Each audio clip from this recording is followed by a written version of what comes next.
দেড় বছর ধরে আমি কোনো আলোচনায় নেই, অথচ আমাকে নিয়ে চলে নানা চক্রান্ত। দেশের শান্তি শৃঙ্খলা ও সাংবিধানিক শূন্যতা সৃষ্টির পায়তারা হয়েছিল।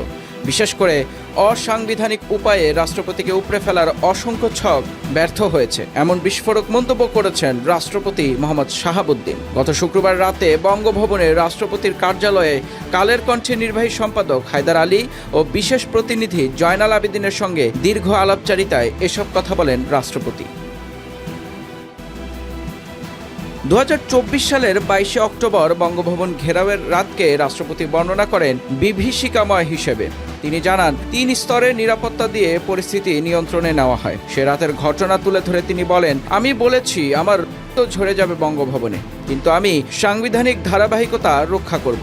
আমি এই সিদ্ধান্তেই অবিচল ছিলাম। রাষ্ট্রপতি আরও বলেন, অপসারণের উদ্যোগ রাজনৈতিক ও অন্তর্বর্তী সরকারের ভেতর থেকেও এসেছিল। তার দাবি, একটা অসাংবিধানিক উপায়ে একজন সাবেক প্রধান বিচারপতিকে নিয়ে এসে আমার জায়গায় বসানোর চক্রান্ত করেছে অন্তর্বর্তী সরকার। তবে সংশ্লিষ্ট বিচারপতি রাজি হননি বলেও জানান তিনি।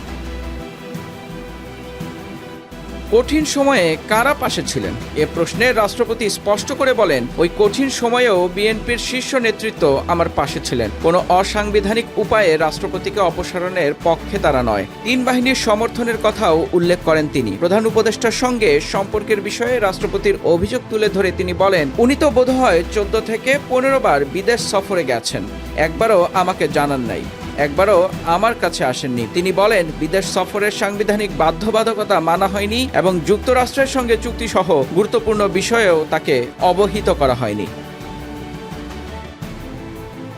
বিদেশ সফরের আমন্ত্রণ বাতিল প্রসঙ্গে রাষ্ট্রপতি জানান, কসোভো ও কাতারের আমন্ত্রণে তাকে যেতে দেওয়া হয়নি। এমনকি রাষ্ট্রদূতাবাসগুলো থেকে রাষ্ট্রপতির ছবি নামিয়ে ফেলার ঘটনাও উল্লেখ করেন তিনি। প্রেস উইং প্রত্যাহারের প্রসঙ্গ তুলে রাষ্ট্রপতি বলেন, press secretary, deputy press secretary এবং অ্যাসিস্ট্যান্ট প্রেস সেক্রেটারি 3 জনকেই নিয়ে গেল। প্রেস উইং একদম নীল করে দিল। তার অভিযোগ, জনগণের কাছে তার এক্সপোজার বন্ধ করার উদ্দেশ্যেই এসব পদক্ষেপ নেওয়া হয়েছে। তবে শুধু সাংবিধানিক ধারাবাহিকতা বজায় রাখার জন্য তিনি দৃঢ়তার সঙ্গে থেকেছেন বলে জানান রাষ্ট্রপতি।